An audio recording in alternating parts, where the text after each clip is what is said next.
and off they all went toward the ocean. On the way, Jessie and Violet began to plan their housekeeping.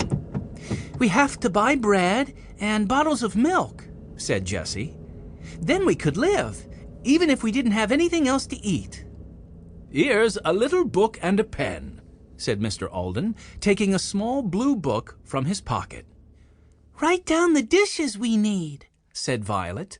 Before they reached the ocean, Jessie had put down all the things they could think of. There were spoons, cups, bowls, plates, a sharp knife, a dishpan, and a big kettle. Then they saw the ocean and the Alden motorboat tied up at the small dock. Captain Daniel, the old fisherman, was waiting for them on the dock. "How are you, Captain?" said Mr. Alden as they shook hands. "Just take us across to the island. If the children don't like it, you can bring us right back again." The children shouted at this. "We'll like it all right," they said. They climbed into the boat and were off. "There's our island," cried Henry. "Our very own island." Benny began to wave. "There's nobody there, Benny. Why are you waving?" asked Grandfather. In spite of all this, all the children began to wave at the island. "And there's our little house," shouted Benny. "But is it big enough for all of us?" "Oh, no," said Captain Daniel. "That little hut is my house." He laughed and looked at Mr. Alden. They landed at the little dock and walked a short way before they saw a small yellow house. "Are we going to live in that yellow house?" cried Jessie. "Oh, no," answered Mr. Alden. "You children are going to live in the barn." "In the barn!" shouted the children as they ran over to it. "This is the best idea I have ever heard," cried Henry. He opened the big door and looked in. A new floor had been laid, but the children did not notice it. All of them were looking at the 4 box stalls along the back of the room.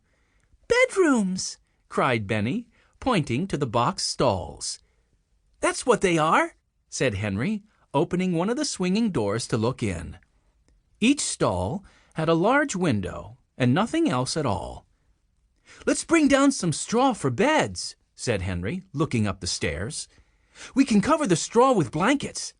He pointed to a pile of clean light brown blankets.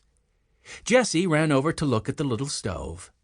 It was new, and there was an oven on top. Then Henry walked over to look at some barrels. "Here are 2 empty barrels," he shouted. "We can use them for table legs, and lay this long board across them for a table." "Wonderful," said Jessie. The older people stood in the doorway watching the excited children. "I'm glad the workmen left these old boxes here," said Henry. "I can make dozens of things out of that wood, maybe a little cupboard for the dishes." "Oh, Henry, do you think you could?" cried Violet. "We wouldn't need doors." "Of course he could," said Benny. "He could make doors, too. Henry can make anything." "There is a little spring over there," said Mr. Alden, taking the children to the window to look. "That spring never runs dry. It is always as cold as ice, even on very hot days, and it is safe to drink, too." "Isn't this perfect, Henry?" said Jessie. "The most important things are settled already. Oh, I wish we could stay here tonight." "How about dishes?" asked Violet. Jessie said, "We can get spoons and things at the 5 and 10. Are there any dishes already on the island, Grandfather?" "Not a dish, except what the captain has," replied Mr. Alden. "I'm sorry." "Don't be sorry," cried Jessie. "It's lots more fun to buy them. Let's get 6 of each thing. Then we can have company." "There's still time to go back to the mainland," said Henry, looking at his watch. "We could go to the 5 and 10 for dishes, and we could buy bread and milk for supper." "And I want my bear," said Benny. "Very well, my children," said Mr. Alden, smiling.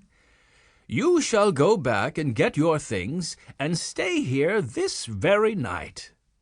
But just then, Mr. Alden noticed that Captain Daniel had something on his mind.